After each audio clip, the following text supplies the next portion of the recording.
Well, the names of thousands of people are still being read 10 years after they died at the hands of terrorists. James Fallows from The Atlantic is with us in the studio. James Fallows, that little vignette does bring home the extraordinary preparations that were made for the people they thought they would have to treat. Yes, and I think you heard from the interviewer there, the interviewee, just the outpouring of feeling and generosity and public spiritedness that people had, not just in New York and not just in the United States, but around the world in the immediate aftermath, and also the tragedy of people ready to give blood, but there was nobody who needed it because people either were alive or they were dead.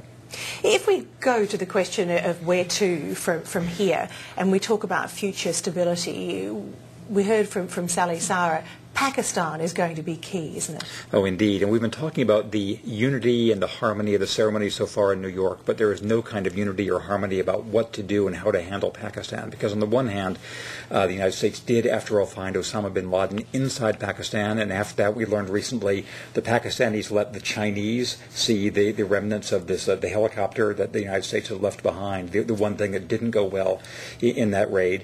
And the problem is that Pakistan is a challenge for the United States and for the Western alliance, but no one has a very good solution to it. That instability in Pakistan would be worse than a stable and untrustworthy Pakistan. It is a nuclear power. It has all sorts of rivalries in that region. So this is one of the many just threads that President Obama and his colleagues in leadership need to deal with. And it's often said that America needs Pakistan more than Pakistan needs America. That probably is so. America needs Pakistan not to become even more of a can of worms than it is. Again, a unstable Pakistan with nuclear weapons in hands you didn't know would be worse than the Pakistan we deal with now. But while they still have forces in Afghanistan, it's also a vital supply route, isn't it? Exactly, and it is so the problems of the Western alliance and trying to deal in Afghanistan would be only worse with a more hostile Pakistan than it is now.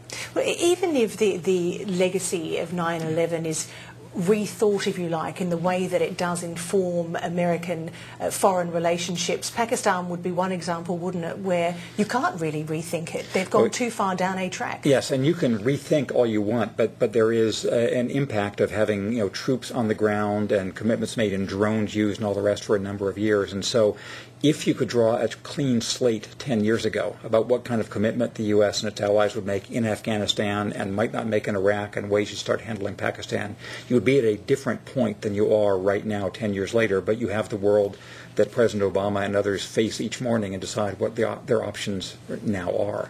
To what extent does the fight against terrorism on a daily basis inform U.S. policy now, a decade later? I think that it's been strangely somewhat forgotten in normal U.S. Routine politics. For example, we had a midterm election last year in which neither Afghanistan nor Iraq was practically mentioned. It was all about the economy, and that's what all the fight in Washington has been about, whether the unemployment rate is continuing to go down, about the national debt and all of that. So it's been almost forgotten internally, but of course the commitment for U.S. troops, the daily operations in Afghanistan, these drones that are being directed from bases in the American Southwest have a huge impact in Pakistan and Afghanistan. So in the operations of U.S. forces, it's a very large factor. In the consciousness of the U.S. public, it is probably too small a factor. Indeed, it is something like a snippet of a matter of seconds in terms of a daily news bulletin, and yet it's a commitment of tens of billions of dollars. It is. And one of the many things which will be looked back on with wonder, and probably not in a good wondering way, is the way in which the U.S., the disproportion between the presence and commitment and cost and actions of U.S. military forces around the world and the consciousness of that in political discussion and news coverage and in people's daily lives. James Fallows, many thanks again.